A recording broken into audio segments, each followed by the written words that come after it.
Yo, what's going on, everybody? It's your boy.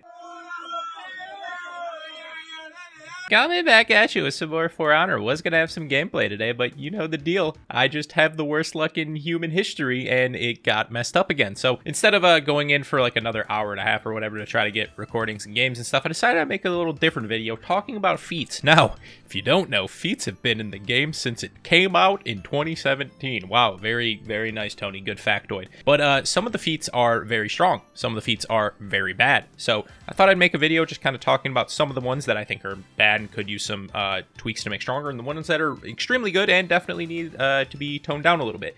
Because honestly, the game is moving into the best direction that it's been in a while, with all the characters getting changes in the testing grounds and finally everyone having reliable offense and stuff. Once we do that, I mean, honestly, the next thing that you probably need to really tackle, or that you should be tackling at the moment, would be feats, because they do have a lot of influence on the game and how it goes. Some people actually are super okay with having very strong feats that can just change the tide of a team fight or whatever.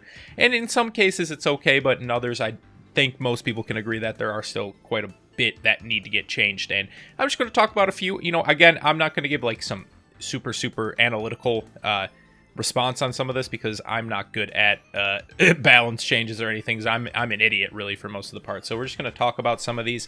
Hopefully you guys will agree on some of them, and we can, if you don't agree, we can talk about that in the comments, and you can put in the comments any ones that I may have left out in this video. So let's go ahead and get into it. All right, the first feat that we have to talk about is Smoke Bomb. I'm still slightly confused as to how this feat has been able to stay the exact same ever since it got put into the game. Essentially what it does is you gain stealth, speed, and unlockable, and foes go blind and can't lock. So you can throw it down on a point.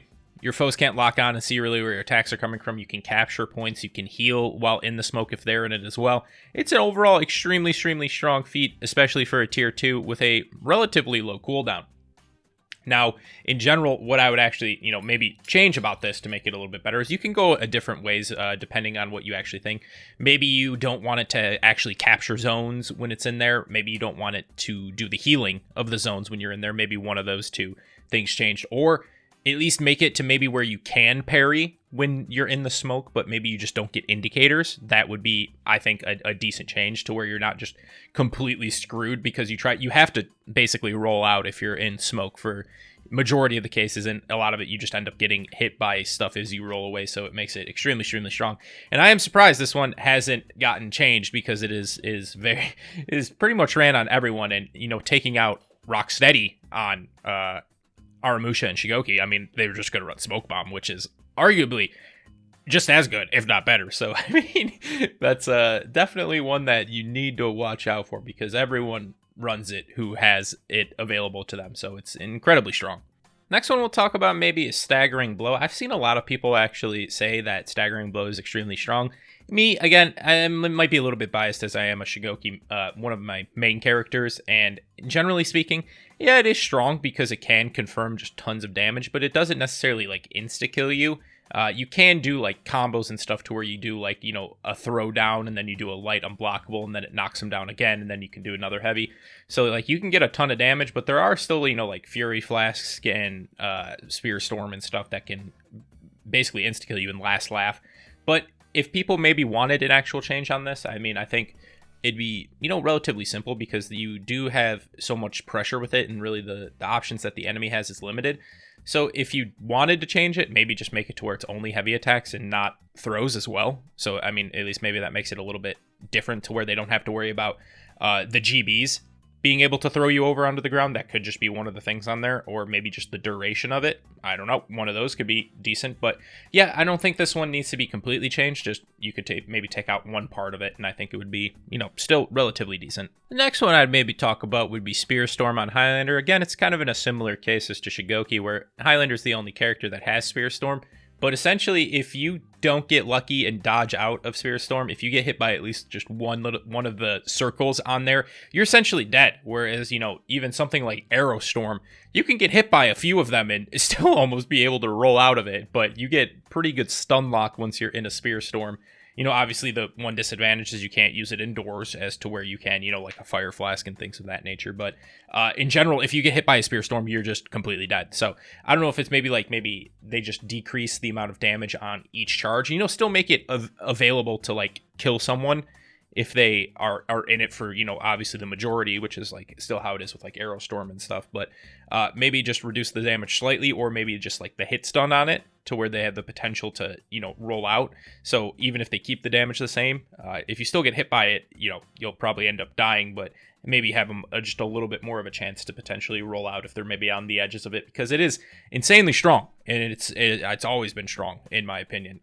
So I would definitely just try to change up this one just a bit. And I briefly just want to mention, I guess, Fury Flask. I know Fury Flask is incredibly strong, but at the same time, it definitely can change the tide of a fight.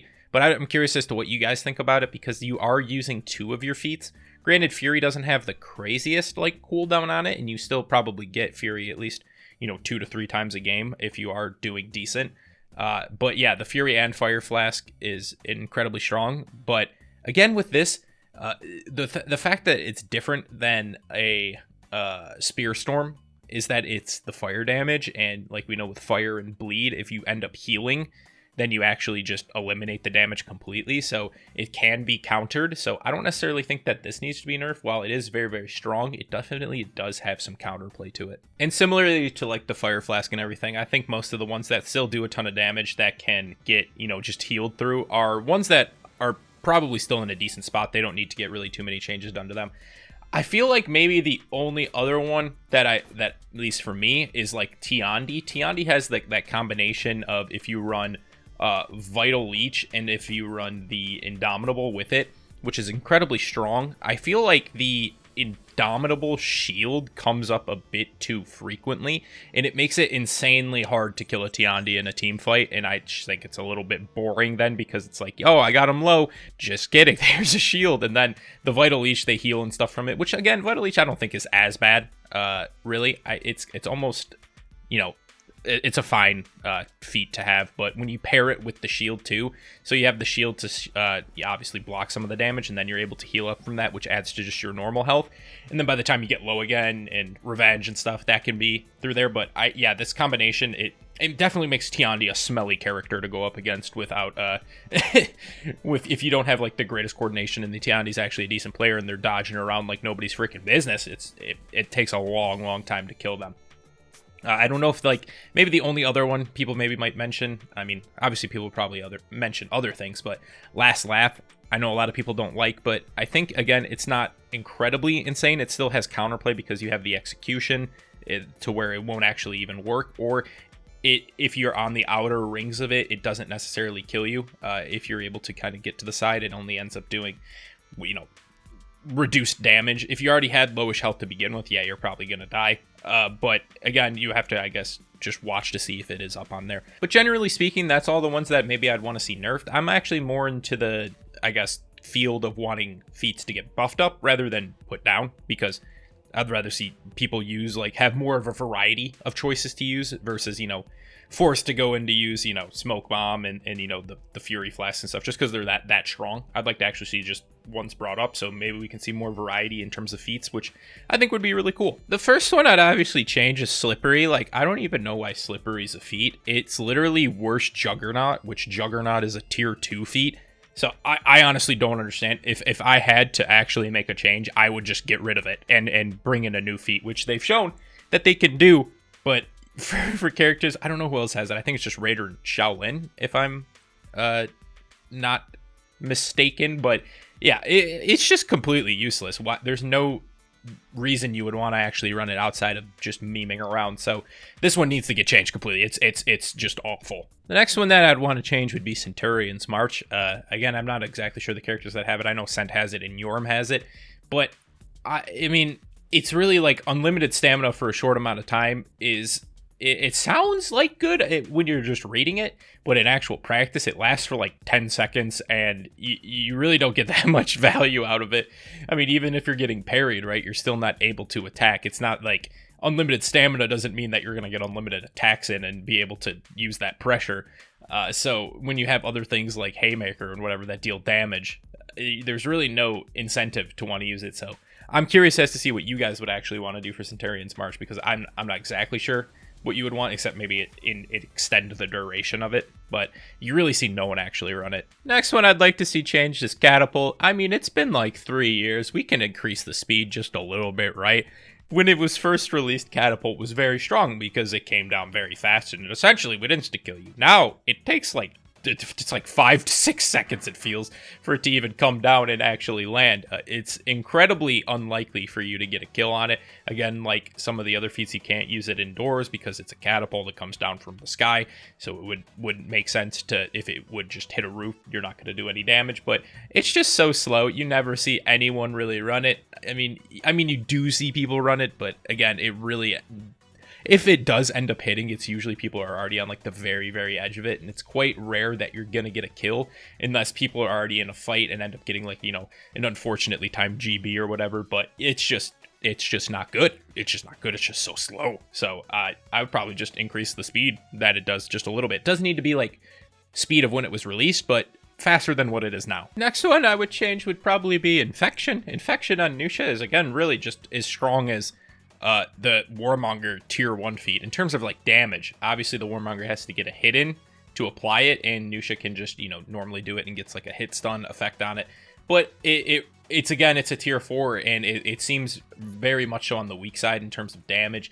Maybe they need to increase the actual AoE area of where it affects people based in a fight, or maybe just the duration or the damage of it.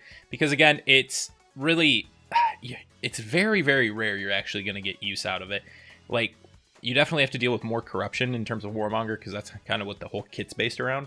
But when you're playing as Nusha, it's just, you get it, and then essentially people move away, and then you're like, well, fuck, I don't have anything here. So you're much better off running even Regenerate, but I usually end up running Berserker on here because it actually just gives good stats versus, you know, Infection, which is a very, very, like, hit or miss type thing, and mostly it's a miss. And also something very fast just before we close up the video, Blessed Projection on Shaolin. I would like to run it, but I can't tell you the amount of times I've used it, and it just ends up killing me because based on where I actually get teleported to, if I've had it to where I teleport to someone on a point and it just puts me in the sky and I fall off. I've had it to where it teleports me and it like pushes me off a ledge. I've had it to where it teleports me into the lava on Forge. It's just a lot of the time I just end up dying and I feel like I don't want to use it. So if you could actually make it to where I don't die when this happens, that would be a pretty cool change to me. But generally speaking, that's going to do it for the video. I just wanted to bring up like at least some of the ones that I think might need more immediate change.